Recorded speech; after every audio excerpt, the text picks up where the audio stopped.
যে দীর্ঘ 1 বছর অপেক্ষা করার পরে আবার রজব আমাদের কাছে আসছে। আমরা রজব পাইছি, রজবও আসছে, আমরাও পাইছি। খুব কাজে লাগাইতে হবে, খুব কাজে লাগাইতে হবে রজবকে।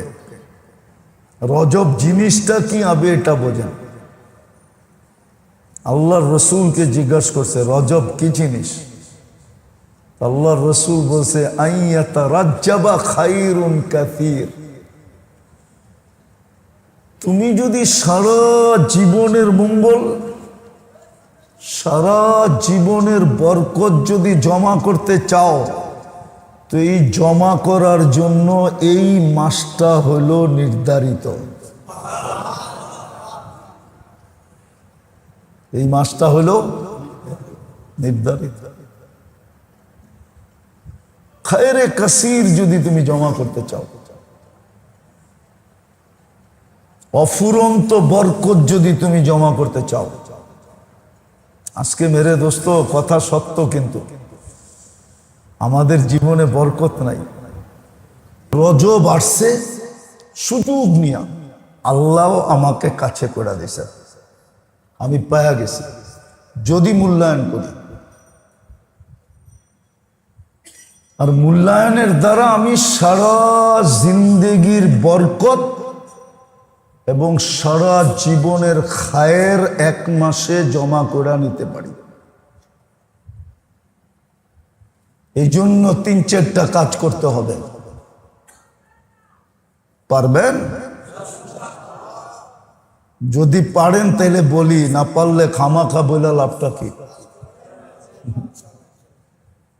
প্রথম তো বেশি বেশি আল্লাহর রসুল যে দোয়া শিখায়া দিয়েছেন, বারিক লানা ফি রজব শাবান বাল্লিগনা রমাদান। কমসে কম প্রত্যেক নামাজের পরে 2-4-5 বার পড়া চাই। সারাদিন মনে উঠলেই 2-1 বার পড়া চাই। এই দোয়া খুব কাসরতের সাথে পড়া চাই। এটা আল্লাহর ইহসান, আল্লাহ সুযোগ দিয়েছেন আমাদেরকে, না দিলে করার কোনো কিছু ছিল না।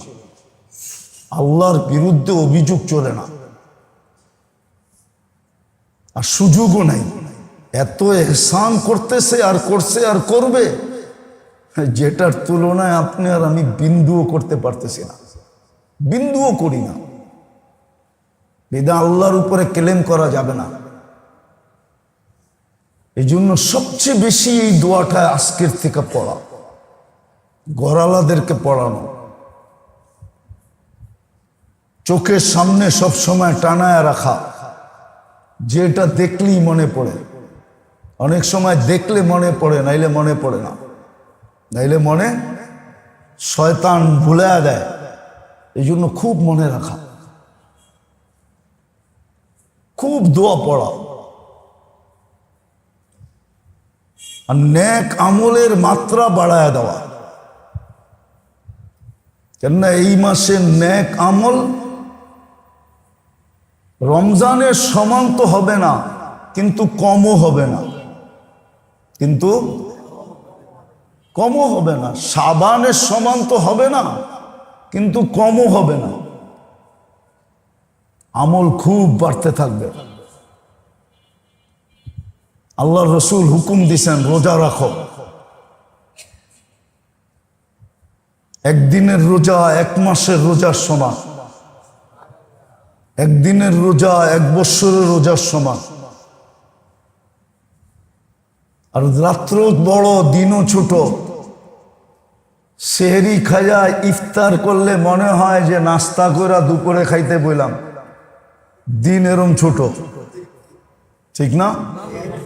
কেননা সেহরি খাইতে খাইতে খাইতে খাইতে 5:25 যে 5:10 পর্যন্ত যাওয়া যায়, 5:14। আরো 5 মিনিট যোগ করেন না, 19। 5 মিনিট বাদেই দেন, আজকে 5:14 সেহরির শেষ সময়। 5:14 খাইলে আবার 5:14 আজান, মনে হবে আপনি দুপুরের খাওয়ান খাইতেছেন। দিন এত ছোট, এই জন্য খুব রোজা রাখা চাই। কমসে কম সপ্তাহে 2টা রাখেন, সোমবার বৃহস্পতিবার, তাও তো 4 সপ্তাহে 8টা হয়ে যাবে। এই জন্য প্রথম তো দোয়া খুব বেশি করা দরকার, আর তো হলো ইবাদত বন্দেগীকে বাড়ায় দেওয়া দরকার। নামাজ, তসবিহ, তাহলিল, দুরুদ, ইস্তেগফার, এটা বাড়ায় দেওয়া দরকার। যত বাড়ায় দিতে পারে, তাইলেই কিন্তু খায়েরের গোডাউন দিয়া ফেলতে পারবেন। বরকতের এত বড় গোডাউন বানাইতে পারবেন, সারা জীবনের জন্য যথেষ্ট হয়ে যাবে।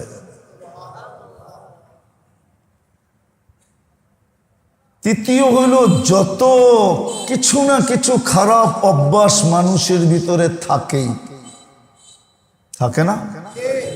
না নাই? বাইছা বাইছা ওইগুলাকে ছাড়তে চেষ্টা করেন। যেই ভালো অভ্যাসগুলো আনলে, যেই ভালো অভ্যাসগুলো আনা দরকার এই মাসে, ওই ভালো অভ্যাসগুলা যাই না, ওই অভ্যাসগুলা আনতে শুরু করেন। ভালো অভ্যাস। আর এটা কেন? যেন রমজানের প্রথম পর্বেই চাঁদ উঠতে দেরি কিছু লোক হবে, যাদের চাঁদ উঠতে দেরি, প্রথম নাম্বারই আল্লাহ তাদেরকে সবকিছু দিয়া দিতে দেরি করবে না। রমজানের রহমত বলেন, মাগফিরাত বলেন, জাহান্নাম থেকে মুক্তি বলেন, সব কিছু চাঁদ উঠার সাথে সাথে কিছু মানুষের নামে চিহ্ন দিয়া দিবে। আমার নামটাও যেন ওই লিস্টিতে আসে। এই জন্য 4টা কাজ করা উচিত। বেশি বেশি দোয়া করা উচিত। কমসে কম প্রত্যেক নামাজের পরে 2, 4, 5 বার যখনই মনে ওঠে তখনই এই দোয়াটা পড়া। ইবাদত বন্দেগী সাধ্য অনুযায়ী, জিকির, আসকার, ইবাদত বন্দেগী সাধ্য অনুযায়ী এই মাসে বাড়ায় দেওয়া। কিছু অভ্যাস আছে আমাদের, আমারও আছে। দোয়া করেন আল্লাহ যেন আমাদেরকে মুক্ত করে এটার থেকে। কমসে কম 3 মাস মুক্ত রাখে। কি কি কন বলমু, বলে বলামু। অহেতুক মোবাইল ঘাটা, এটার অভ্যাস আমাদের সবাই আছে। প্রয়োজনে ঘাটলো, মেসেজ দেখলো, কোনো প্রসিদ্ধ খবর চলে আসলো, ওটা একটু দেখলো, কিন্তু অহেতুক শুধু মোবাইল ঘাটা, এটার স্বভাব কি? আমি বুজুর্গরও আছে। এই জন্য আমিও আপনার কাছে দোয়া চাইতেছি, আমি অস্বীকার করতেছি না, হয়ে যায় মাঝে মাঝে। আল্লাহ যেন কমসে কম 3 মাস এটার থেকে আমাদেরকে বাঁচায় রাখে। যে প্রয়োজন যতটুক অতটুক ব্যবহার করব, প্রয়োজনের বাহিরে যেন আল্লাহ আমাদেরকে এটার থেকে বাঁচায় রাখেন, অহেতুক কাজ থেকে বাঁচায় রাখেন, ফালতু কাজ থেকে বাঁচায় রাখেন। এরকম আরো কিছু হইতে পারে, আছে, ওইগুলার চিহ্নিত করা করা করা করা ওইগুলার থেকে বাঁচা। আর যেইগুলা করলে লাভ হবে ওইগুলা এই মাসের ভিতরে খুব মনোযোগ দিয়া করা। যেমন দান আছে, খয়রাত আছে, সদকাত আছে, জিকির আছে, আসকার আছে, আরো প্রসিদ্ধ প্রসিদ্ধ জিনিস আছে, নির্দিষ্ট জিনিস আছে। এক বৈঠকে তো সব শোনানো সম্ভব না। এটার জন্য উচিত ছিল কয়েক বৈঠকে বসা, তাইলে সবগুলা চিহ্নিত চিহ্নিত করে খুলা খুলা আনা বলা যেত, সামনে আনা যেত। কিন্তু আমি মোটা মোটা বললাম, দোয়াটা খুব বেশি বেশি পড়া, ইবাদত বন্দেগীর মাত্রা বাহির করে দেওয়া। যদি কোনো ভুল ত্রুটি থেকে থাকে, যেটা সারা বৎসর করায় অভ্যস্ত বা করা থাকি বা মাঝে মাঝে হয়ে থাকে, এই মাসের ভিতরে এটাকে ছেড়ে দেওয়া উচিত। রজব, শাবান, রমজান ছেড়ে দেওয়া উচিত। যেই গুণগুলো আল্লাহর কাছে পছন্দনীয়, প্রশংসার যোগ্য, প্রশংসার পাত্র, পুরস্কারের পাত্র, পুরস্কারের যোগ্য, ওলামাদের থেকে শিখা ওই গুণগুলা নিজের ভিতরে এই মাসের ভিতরে বাস্তবায়ন করতে চেষ্টা করবে। তাইলে দেখবেন ইনশাআল্লাহ বরকত ফিরে আসবে, খায়ের ফিরে আসবে। এত বরকত আসবে, এত বরকত আসবে, নাইলে আল্লাহ রসুল বারাক না বলতেন না, বারিক লানা ফি রজব শাবান বলতেন না। বরকতের শব্দটা হাদিসে আসতো না, আরবিতে আরো শব্দ ছিল, বারাক না শব্দটা বলতেন না। হতে পারে বরকত আমাদের জীবনে ফিরে আসবে, তখন আর এত কামাইতে হবে না। 1 টাকা 1 কোটি টাকার কাজ করে দেখাবে, নাইলে কোটি টাকা 1 টাকার কাজও করে দেখাবে না। বহুত মানুষ আছে দুনিয়াতে, কোটি একই রোগে আক্রান্ত, একই সিমটম, কোটি কোটি খরচ করছে, তারপরও কিছু হয় নাই। আরেকজনে 2 টাকার ওষুধ খায়া ঘোড়ার মতো দৌড়াইতেছে। নাই নাই প্রমাণ নাই? ওই 1-2 টাকা ওই কাজ করে দেখাইছে, যেটা 2 কোটি টাকায় করে দেখায় না। কেন? 2 টাকার ভিতরে বরকত ঢুকানো ছিল। বরকত ট্যাবলেটের ভিতরে গেছে গা, ওই ট্যাবলেট ওর পেটের ভিতরে গেছে গা, পুরো শরীরে বরকত আয়া পড়ছে, এখন ঘোড়ার মতো দৌড়ায়। আর আরেকজন একই সিমটম, একই ওষুধ, একই ওষুধ, কোটি কোটি খরচ করে ফেলছে, কিন্তু উঠলে বইতে পারে না, বইলে উঠতে পারে না, খাইলে হজম করতে পারে না। ওই খাওয়া কি খাইব, খাওয়াই ওরে খাইতেছে, খালি সারাদিন খাওয়াই ওরে খায়া ফেলতেছে। ও কি খাবে? বরকত আসবে। পারবেন এই 4টা কাজ করতে?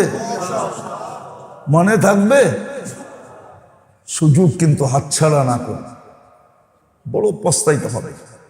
এটা আল্লাহর ইহসান যে আল্লাহ এই মাসটাকে আমার দ্বারস্থ করছে, আমাকে এই মাসটার ভিতরে নিয়ে আসছে। তাহলে আল্লাহ পারতেন আপনাকে আমাকে আউট করে দিতে। আল্লাহ কারো মুহতাজ না। এক হাদিসে আছে, এক হাদিসে আবার বললে তো সুযোগ পাওয়া যান কিনা এই জন্য বলতেছি না।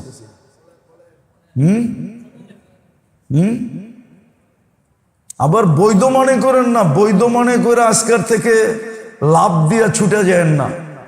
এক হাদিসে আছে, লাউ লাম তাযনাব লা আজআলু খালকান ইয়াজনাব ওয়া ইস্তাগফির।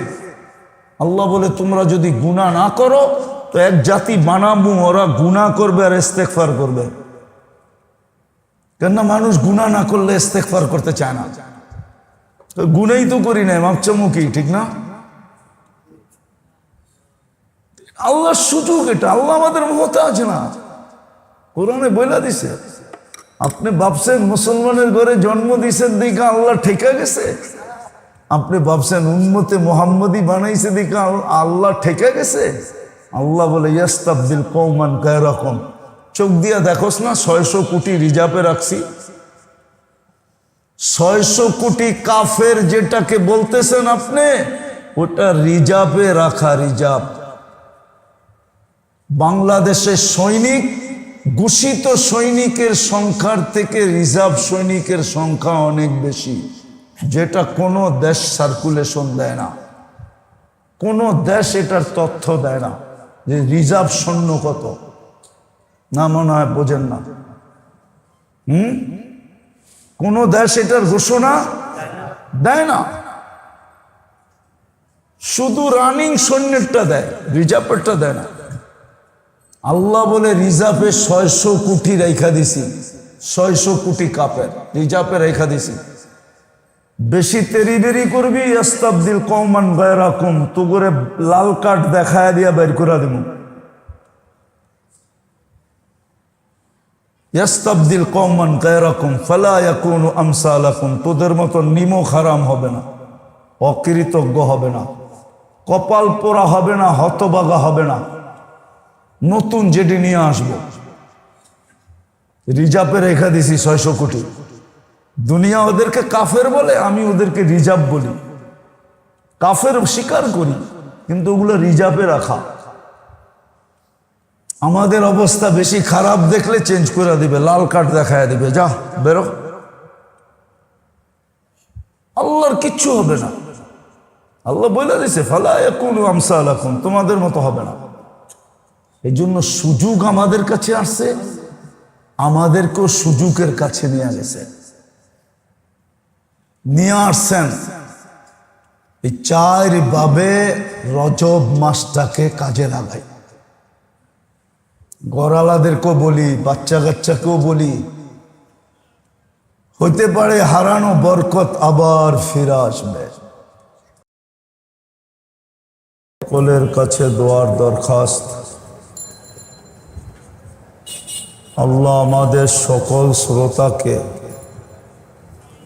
এবং আমাদেরকে আমল করার তৌফিক দান করেন।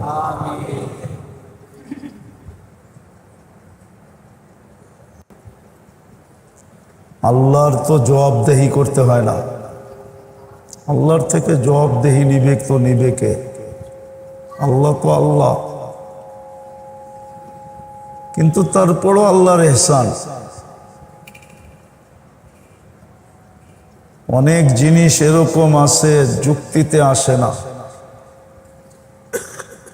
যে আল্লাহ এটা করবে কেন? আল্লাহ তো আল্লাহ। কিন্তু আল্লাহ বন্দার দিকে চায়া করেন, বন্দার দিকে তাকায়া, বন্দার জীবনের দিকে তাকায়া, বন্দার সফলতার দিকে তাকায়া, মানে দয়াপূর্বক করেন। বন্দার উপরে দয়া করে আল্লাহ এটা করেন, নইলে যুক্তিতে আসে না। আপনি একটা কথা দেখেন,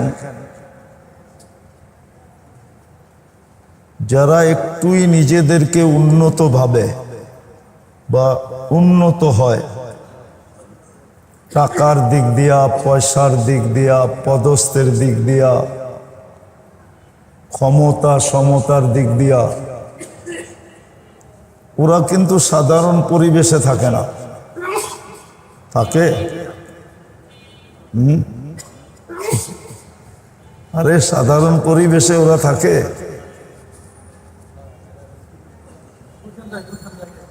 সাধারণ এরিয়ায় থাকে না, ঠিক না? ওরা সবাই নিজেদের জন্য একটা উন্নত পরিবেশ বানায় নিছে, ওইখানেই থাকে। নাহলে একটা উদাহরণ দিই, মনে করেন এই এলাকায় রড বালু সিমেন্টের যত দাম, গুলশানেও তো এরকমই দাম, ঠিক না? না বেশি? সেম দাম না? কি কোম্পানির পক্ষ থেকে সেম দাম না? সমান দাম তো। এটা খুলা ফেলাইলে বোঝা যাবে। এটা যদি খুলা ফেলাই না, এইটা খুলা ফেলাইলে যতটুক সংখ্যা এখানে, আমার আওয়াজ এর চেয়ে দূর পর্যন্ত যাবে। এইবার বোঝা যায়? আমি যেটা বুঝাইতেছিলাম, কথা লম্বা করারও সুযোগ নাই আমার কাছে, অল্প সময় কথা হবে। আজকে বাহিরেরটা বাদেই দেন, আবার এক সময় বাহিরের মানুষ শুনা নিবে। যেই মজমা, এই মজমার জন্য আমার আওয়াজ যথেষ্ট। দেখাইতেছিলাম আল্লাহর দয়াপূর্বক কিছু সুবিধা আল্লাহ আমাদের কাছে নিয়ে আসেন, আমাদেরকে ওই সুবিধাগুলার কাছে নিয়ে যান। উদাহরণস্বরূপ, আমাদের সমাজে যারা একটু টাকা পয়সা, শিক্ষা দীক্ষা, পদ পদবি, ক্ষমতা সমতা, এই দিক দিয়ে যারা একটু উন্নত হয়, তারা সাধারণ মানুষের সাথে বাস করতে চায় না, ঠিক না? যদি সাধারণ মানুষের সাথে বাস করতে চাইতো, তাইলে এই এলাকায় রড সিমেন্ট বালুর যতটুকু দাম, গুলশানও কিন্তু এতটুকুই দাম, ঠিক না? কিন্তু গুলশানের স্কোয়ার ফিট 30,000 টাকা কেন হবে? আর এই এলাকার স্কোয়ার ফিট 6,000 টাকা কেন হবে? এইখানে তো ফ্ল্যাটের স্কোয়ার ফিট 6-7 হাজার টাকা, গুলশানে তো 30-40 হাজার টাকা। কি বুঝাইতে পারি না? কেননা এই মানুষগুলাকে নিজেদেরকে আলাদা একটা পরিবেশে বসবাস করতে পছন্দ করে, সাধারণ মানুষের সাথে করতে চায় না, ঠিক না? আল্লাহ কি এদের চেয়ে গরিব? না, মনে হয় গরিব, ঠিক না? আল্লাহ মনে হয় এদের চেয়ে উন্নত কম, ঠিক না? শিক্ষা দীক্ষায়, পদ পদবিতে, ক্ষমতা সমতায়, পদে সদে। যদি আল্লাহ গরিব না হবে, তাহলে আল্লাহ আপনার এইখানে নিজের ঘরটা কেন দিল? যুক্তিতে তো বলে না যে আল্লাহর ঘরটা আপনার এই বাজারের পরিবেশে হবে। এইখানে তো সবাই কয়েক ঘন্টার জন্য আসে, তারপরে যার যার জায়গায় শেষে চলে যায়, ঠিক না? শিকল দিয়া বান্ধেও তো কাউকে রাত কাটাইতে পারবেন না। আল্লাহ কেন এইখানে নিজের ঘরটা দিল? বোঝা গেল আল্লাহ আমাদের প্রতি দয়া কইরা দিছেন, যে বন্দার যেন কষ্ট না হয়। আল্লাহ পারতেন ঘরগুলাকে নির্দিষ্ট সেন্টারে স্থাপন করতে পারতেন, বলে দিতে পারতেন যে আমার ঘর একটা গুলশানে হবে, একটা বনানী হবে, একটা বাড়িদারা হবে, একটা ধানমন্ডি হবে, একটা বসুন্ধরা হবে, একটা উত্তরা হবে। আর পুরান উন্নত সোসাইটি হিসাবে একটা খালি উয়ারিতে হবে, আর কোথাও হবে না। কেননা ঢাকা শহরের সর্বপ্রথম উন্নত সোসাইটি উয়ারি, এটা ঢাকার প্রথম গুলশান। আপনারা জানেন না মনে হয়? এটা ঢাকার ফার্স্ট গুলশান। ওইখানে একটা হবে, আর কোথাও আমার ঘর হবে না। কিন্তু আল্লাহ গলি গলি কেন দিলেন? এই জন্য দিছেন বন্দার সুবিধার্থে দিছেন। বন্দাকে যেন বেশি হাঁটতে না হয়, বেশি দূরে যেতে না হয়, বেশি পরিশ্রম না করতে হয়, সে যেন 2-4 কদম দিয়েই আল্লাহর ঘরে ঢুকতে পারে। তো আল্লাহ কিছু সুযোগকে দয়া করে আমাদের কাছে আনেন, আমাদেরকে আবার এটার কাছে নিয়ে যান। হ্যাঁ, যদি ওই সুযোগগুলা সৎ ব্যবহার হয়, এই জন্য আনেন যে এটা যেন সৎ ব্যবহার হয়। আর যে সৎ ব্যবহার করবে, অঙ্গীকারও দিছেন, সৎ ব্যবহার করবে, সৎ ব্যবহার তুমি করবে। সৎ ব্যবহার করতে দেরি, তোমাকে আমরা মূল্যায়ন করতে দেরি করব না। আবারও ওই কাহিনী, সৎ ব্যবহার করতে দেরি, আমরা তোমাকে মূল্যায়ন। ঠিক তদ্রূপ এই জন্যই দীর্ঘ 1 বৎসর পরে আবার আমাদের দ্বারস্থ বা আমরা এর দ্বারস্থ রজব মাস কিন্তু শুরু হয়ে গেল। রজব মাস শুরু, আজকে ঘোষণা হয়ে গেছে। গতকালকে ঘোষণা ছিল সৌদি আরবে, আজকে ঘোষণা হয়ে গেছে বাংলাদেশে। দীর্ঘ 1 বৎসর পরে আবার সুযোগটা আমাদের দ্বারস্থ করে দিছে।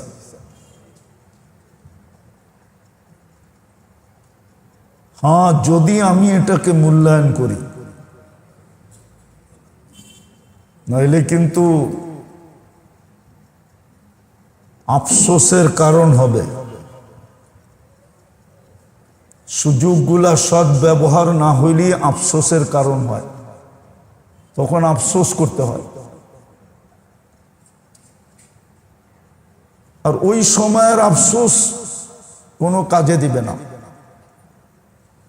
হ্যাঁ, মানুষ যতক্ষণ পর্যন্ত দুনিয়াতে আছে, জীবিত আছে, তার আফসোস আল্লাহর কাছে গ্রহণযোগ্যতা রাখে, কিন্তু মৃত্যুর পরে কোনো আফসোস গ্রহণযোগ্যতা রাখে না।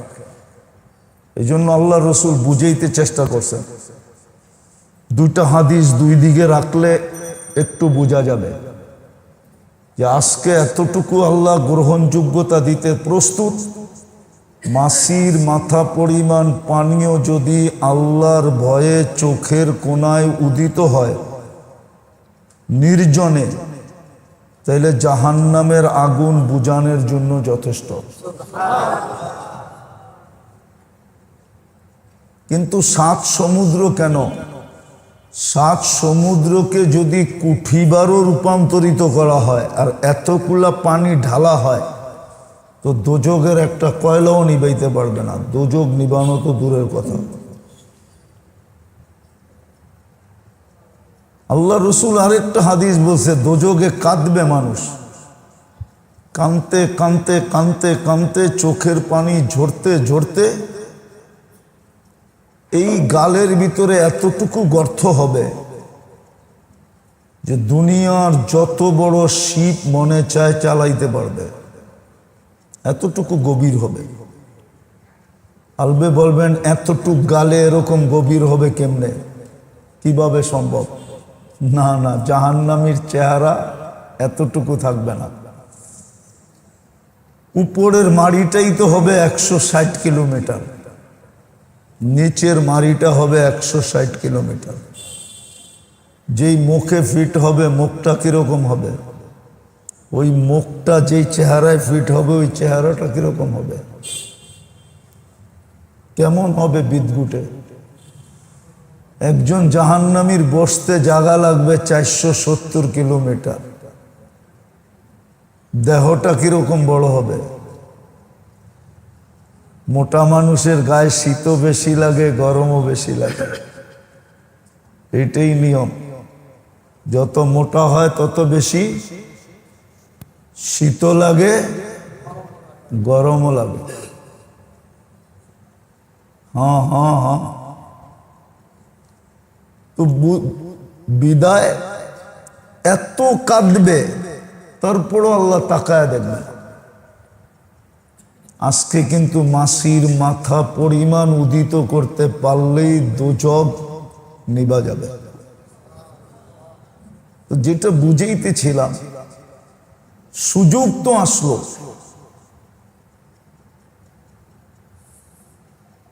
মূল্যায়নের জন্য আসলো, আমাকে মূল্যায়নের জন্য আসলো, আমাকে মূল্যায়িত করার জন্য আসলো, আমাকে দামি বানানোর জন্য আসলো।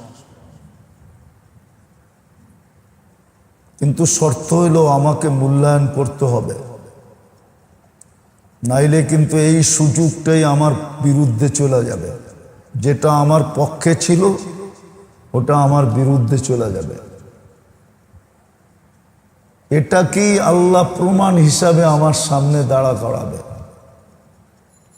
যেমন হাদিসে আছে, এক ব্যক্তির সামনে কিয়ামতের দিন দাঁড় করাবে, জান্নাত তার সামনে নিয়ে আসবে।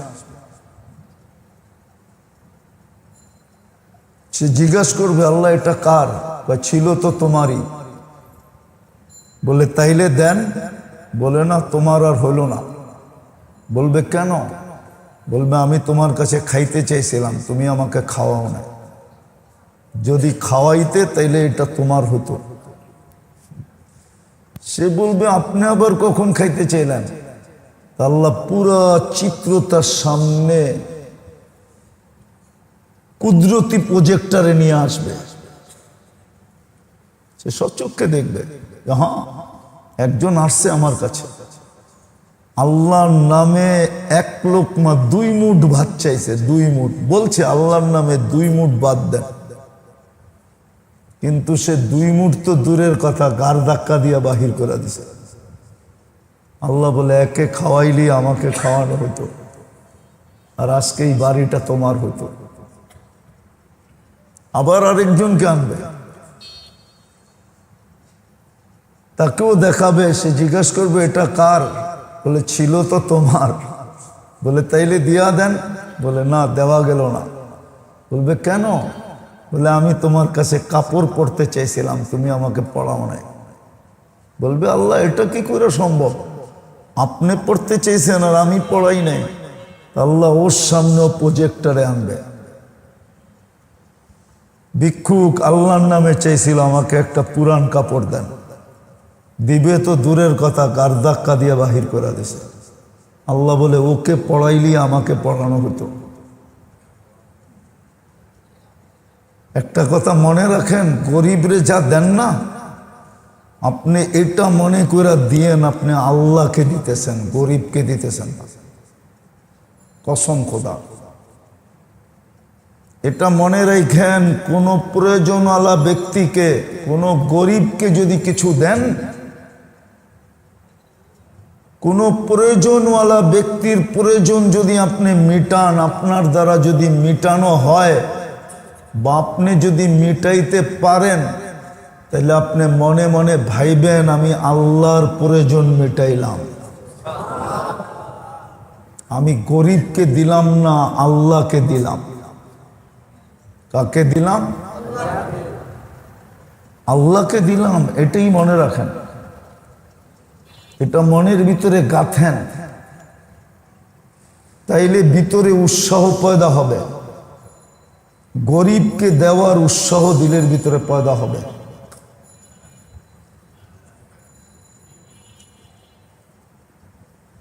শুধু এক শ্রেণীর দিলে ভালোবাসা পাওয়ার আশা করেন না। এক শ্রেণীর দিলে ভালোবাসা পাওয়া, এটার নাম ভালোবাসা না। মুসা আলাইহিস সালাম জিজ্ঞাসা করছে, আল্লাহ আপনি যে আমাকে ভালোবাসেন প্রমাণ কি? তা আল্লাহ বলছে, গরিব যদি তোমাকে ভালোবাসে এটার প্রমাণ হলো আমি তোমাকে ভালোবাসি। আমরা তো এক শ্রেণীর মানুষের ভালোবাসার জন্য পিছে পিছে দৌড়াইতে থাকি। আমাদের স্বভাব হয়ে গেছে, স্বভাব। কোনো প্রমাণ নাই। ওরা ভালোবাসলে কেন? দুধ দিয়া গোসল করাইলেও আল্লাহ আপনাকে ভালোবাসবে এই প্রমাণ নাই হাদিসে। যদি দুধ দিয়েও ডেলি আপনাকে গোসল করায় দেয়। হ্যাঁ, গরিব যদি আপনাকে ভালোবাসে, মধ্যবিত্ত যদি আপনাকে ভালোবাসে, আপনি লেখা নেন, আল্লাহ আপনাকে ভালোবাসে। গরিব যদি আপনার কাছে কোনো প্রয়োজনে হাত পাতল, এটা এই কথা মনে প্রাণে গাইথা নেন যে আল্লাহ ভালোবাসে বিদায় আপনার কাছে পাঠাই। আপনাকে আল্লাহ ভালোবাসে বিদায় ওকে আপনার কাছে পাঠাইছে। হাদিসে আছে, ইদা আহাব্বাল্লাহু আবদান, কোন বান্দাকে যখন আল্লাহ ভালোবাসে তো কারো প্রয়োজন নিয়ে তার কাছে পাঠায়। আল্লাহ যাকে ভালোবাসা দিতে চায়, কিন্তু আমরা তো উল্টা মনে করি। আপনি গরিবকে এহসান করেন না, এটা ভুল ধারণা যে আমি ওর উপরে এহসান করছি। না না না, এর মাধ্যমে আল্লাহর এহসান আপনার উপরে হয়েছে যে আপনি আল্লাহকে দিতে পারছেন, আল্লাহর ভালোবাসা আপনার দিকে দাবিত হইতে পারছে। আমরা তো ভুল বুঝি। যাক, যেটা আমি বুঝাইতে চাইতেছিলাম, সময়ও কম, যে দীর্ঘ 1 বছর অপেক্ষা করার পরে আবার রজব আমাদের কাছে আসছে। আমরা রজব পাইছি, রজবও আসছে, আমরাও পাইছি। খুব কাজে লাগাইতে হবে, খুব কাজে লাগাইতে হবে রজবকে। রজব জিনিসটা কি আবে এটা বোঝেন। আল্লাহর রসুলকে জিজ্ঞাসা করছে রজব কি জিনিস। আল্লাহর রসুল বলছে, আইয়াতা রাজ্জাবা খাইরুন কাসীর, তুমি যদি সারা জীবনের মঙ্গল, সারা জীবনের বরকত যদি জমা করতে চাও, তো এই জমা করার জন্য এই মাসটা হলো নির্ধারিত। এই মাসটা হলো নির্ধারিত। খায়রে কাসীর যদি তুমি জমা করতে চাও, অফুরন্ত বরকত যদি তুমি জমা করতে চাও। আজকে মেরে দোস্ত, কথা সত্য, কিন্তু আমাদের জীবনে বরকত নাই। কেন নাই এটো হাদিসে আছে। কেন নাই? কেন নাই? কেন নাই বরকত? কেন নাই? রজব আসছে সুযোগ নিয়া, আল্লাহ আমাকে কাছে করে দিছে, আমি পায়া গেছি যদি মূল্যায়ন করি। আর মূল্যায়নের দ্বারা আমি সারা জিন্দেগির বরকত এবং সারা জীবনের খায়ের 1 মাসে জমা করে নিতে পারি। এই জন্য 3-4টা কাজ করতে হবে। পারবেন? যদি পারেন তাহলে বলি, না পারলে খামাখা বলে লাভটা কি? প্রথম তো বেশি বেশি আল্লাহর রসুল যে দোয়া শিখায়া দিয়েছেন, বারিক লানা ফি রজব শাবান বাল্লিগনা রমাদান। কমসে কম প্রত্যেক নামাজের পরে 2-4-5 বার পড়া চাই। সারাদিন মনে উঠলেই 2-1 বার পড়া চাই।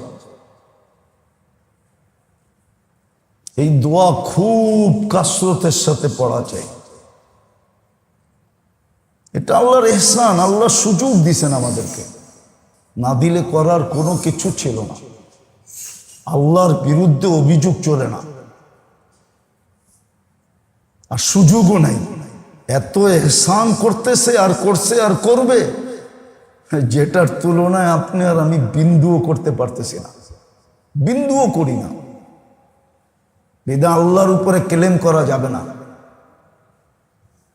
এই জন্য সবচেয়ে বেশি এই দোয়াটা আজকের থেকে পড়া। ঘরালাদেরকে পড়ানো, চোখের সামনে সব সময় টানায় রাখা, যেটা দেখলেই মনে পড়ে।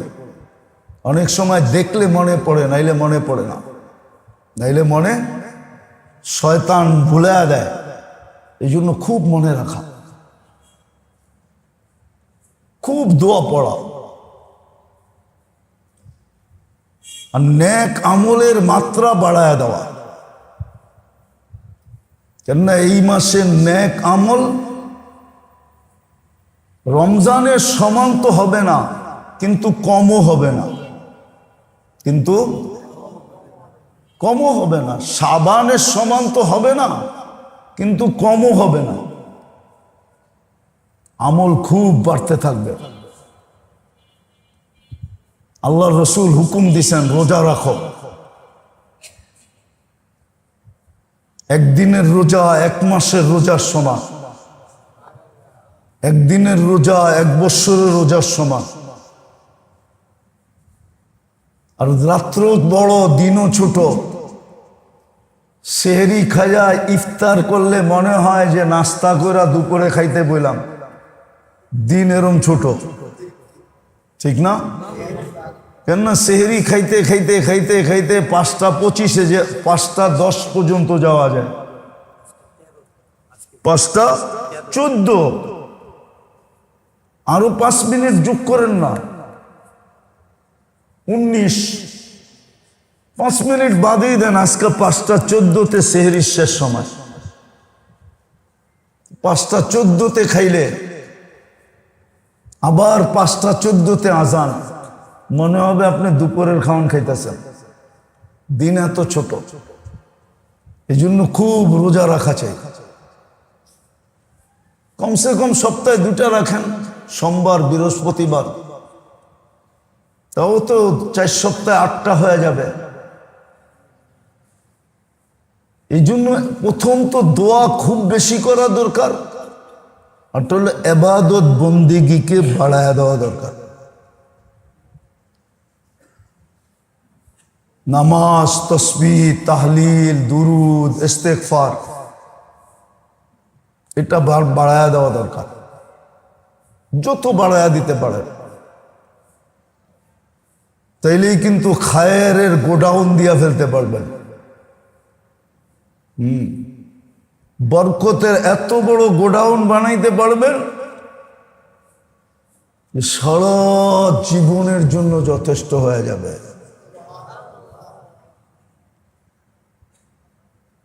তৃতীয় হইল, যত কিছু না কিছু খারাপ অভ্যাস মানুষের ভিতরে থাকেই, থাকে না? না নাই? বাইছা বাইছা ওইগুলাকে ছাড়তে চেষ্টা করেন। যেই ভালো অভ্যাসগুলো আনলে, যেই ভালো অভ্যাসগুলো আনা দরকার এই মাসে, ওই ভালো অভ্যাসগুলা যাই না, ওই অভ্যাসগুলা আনতে শুরু করেন। ভালো অভ্যাস। আর এটা কেন? যেন রমজানের প্রথম পর্বেই চাঁদ উঠতে দেরি কিছু লোক হবে, যাদের চাঁদ উঠতে দেরি, প্রথম নাম্বারই আল্লাহ তাদেরকে সবকিছু দিয়া দিতে দেরি করবে না। রমজানের রহমত বলেন, মাগফিরাত বলেন, জাহান্নাম থেকে মুক্তি বলেন, সব কিছু চাঁদ উঠার সাথে সাথে কিছু মানুষের নামে চিহ্ন দিয়া দিবে। আমার নামটাও যেন ওই লিস্টিতে আসে। এই জন্য এই 4টা কাজ করা উচিত। বেশি বেশি দোয়া করা উচিত। কমসে কম প্রত্যেক নামাজের পরে 2, 4, 5 বার যখনই মনে ওঠে তখনই এই দোয়াটা পড়া। ইবাদত বন্দেগী সাধ্য অনুযায়ী, জিকির, আসকার, ইবাদত বন্দেগী সাধ্য অনুযায়ী এই মাসে বাড়ায় দেওয়া। কিছু অভ্যাস আছে আমাদের, আমারও আছে। দোয়া করেন আল্লাহ যেন আমাদেরকে মুক্ত করে এটার থেকে, কমসে কম 3 মাস মুক্ত রাখে। কি কি কন বলমু বলে বলামু? অহেতুক মোবাইল ঘাটা এটার অভ্যাস আমাদের সবাই আছে। প্রয়োজনে ঘাটলো, মেসেজ দেখলো, কোনো প্রসিদ্ধ খবর চলে আসলো ওটা একটু দেখলো, কিন্তু অহেতুক শুধু মোবাইল ঘাটা এটার স্বভাব কি? আমি বুজুর্গরও আছে। এই জন্য আমিও আপনার কাছে দোয়া চাইতেছি, আমি অস্বীকার করতেছি না, হয়ে যায় মাঝে মাঝে। আল্লাহ যেন কমসে কম 3 মাস এটার থেকে আমাদেরকে বাঁচায় রাখে।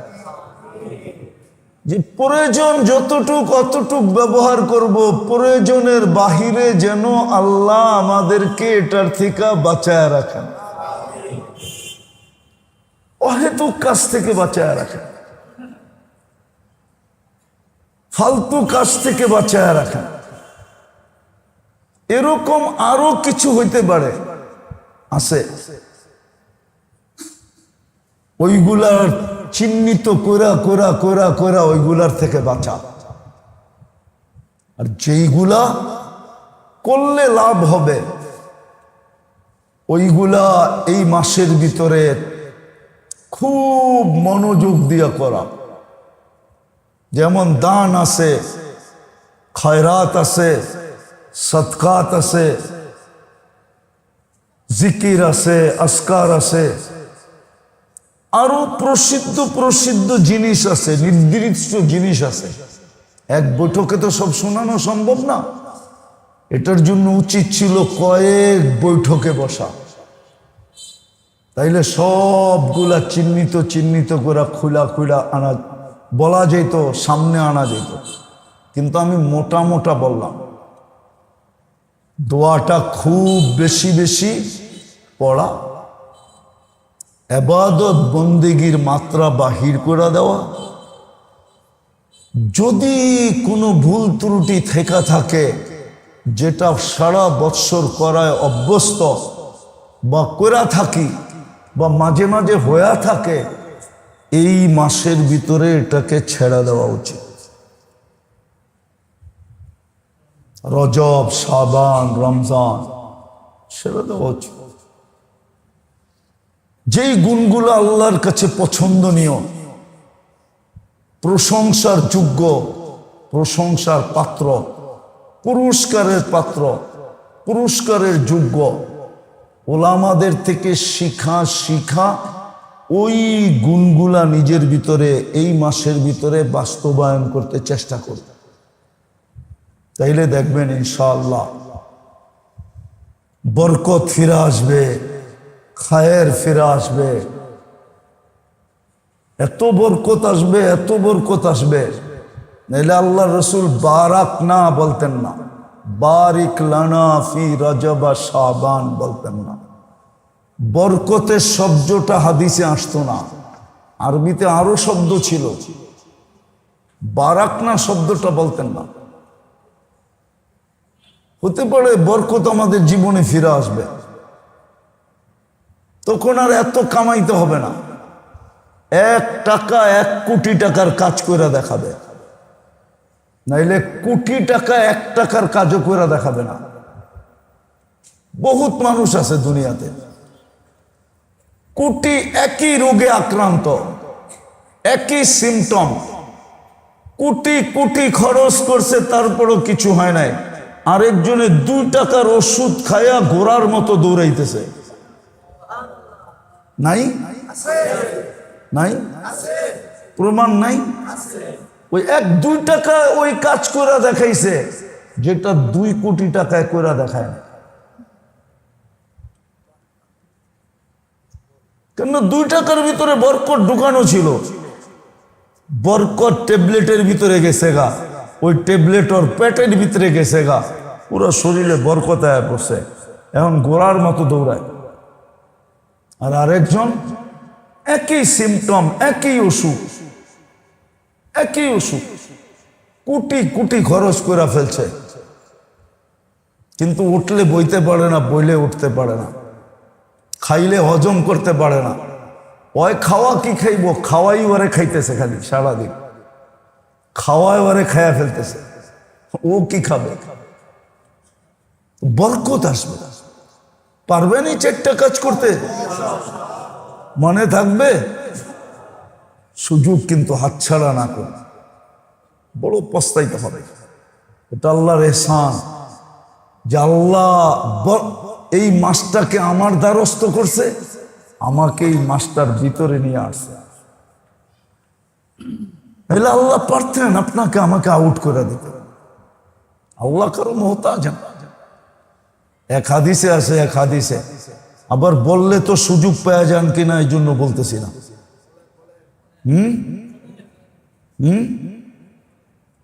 আবার বৈধ মনে করেন না, বৈধ মনে করে আজকের থেকে লাভ দিয়া ছুটে যায় না।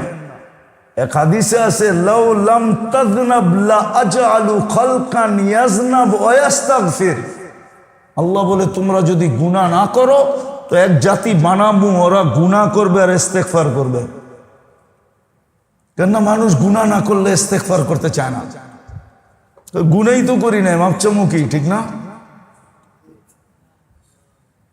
আল্লাহর সুযোগ এটা, আল্লাহ আমাদের মুহতাজ না। কোরআনে বইলা দিছে। আপনি ভাবছেন মুসলমানের ঘরে জন্ম দিয়েছেন দেখা আল্লাহ ঠেকা গেছে? আপনি ভাবছেন উম্মতে মুহাম্মদী বানাইছে দেখা আল্লাহ ঠেকা গেছে? আল্লাহ বলে ইয়াস্তাবদিল কওমান গায়রাকুম। চোখ দিয়া দেখোস না 600 কোটি রিজার্ভে রাখছি। 600 কোটি কাফের যেটাকে বলতেছেন আপনি, ওটা রিজার্ভে রাখা, রিজার্ভ। বাংলাদেশের সৈনিক, ঘোষিত সৈনিকের সংখ্যার থেকে রিজার্ভ সৈনিকের সংখ্যা অনেক বেশি, যেটা কোনো দেশ সার্কুলেশন দেয় না। কোনো দেশ এটার তথ্য দেয় না যে রিজার্ভ সৈন্য কত। না, মনে হয় বোঝেন না। কোন দেশ এটার ঘোষণা দেয় না, শুধু রানিং সৈন্যটা দেয়, রিজার্ভেরটা দেয় না। আল্লাহ বলে রিজার্ভে 600 কোটি রেখা দিছি, 600 কোটি কাপের রিজার্ভে রেখা দিছি। বেশি তেরিবেরি করবি, ইস্তাবদিল কওমান গায়রাকুম, তো করে লাল কার্ড দেখায় দিয়া বের করে দেব। ইস্তাবদিল কওমান গায়রাকুম ফালা ইয়াকুনু আমসালাকুম, তোদের মতো নিমক হারাম হবে না, অকৃতজ্ঞ হবে না, কপাল পোড়া হবে না, হতবাগা হবে না। নতুন যেটি নিয়ে আসবো। রিজার্ভে রেখা দিছি 600 কোটি। দুনিয়া ওদেরকে কাফের বলে, আমি ওদেরকে রিজার্ভ বলি। কাফের স্বীকার করি, কিন্তু ওগুলো রিজার্ভে রাখা। আমাদের অবস্থা বেশি খারাপ দেখলে চেঞ্জ করে দিবে, লাল কার্ড দেখায় দিবে, যা বেরো। আল্লাহর কিচ্ছু হবে না। আল্লাহ বলে দিছে ফালা ইয়াকুনু আমসালাকুম, তোমাদের মতো হবে না। এই জন্য সুযোগ আমাদের কাছে আসছে, আমাদেরকেও সুযোগের কাছে নিয়ে গেছে, নিয়ে আসছেন। এই 4 ভাবে রজব মাসটাকে কাজে লাগাই। গড়ালাদেরকেও বলি, বাচ্চা কাচ্চাকেও বলি, হইতে পারে হারানো বরকত আবার ফিরে আসবে।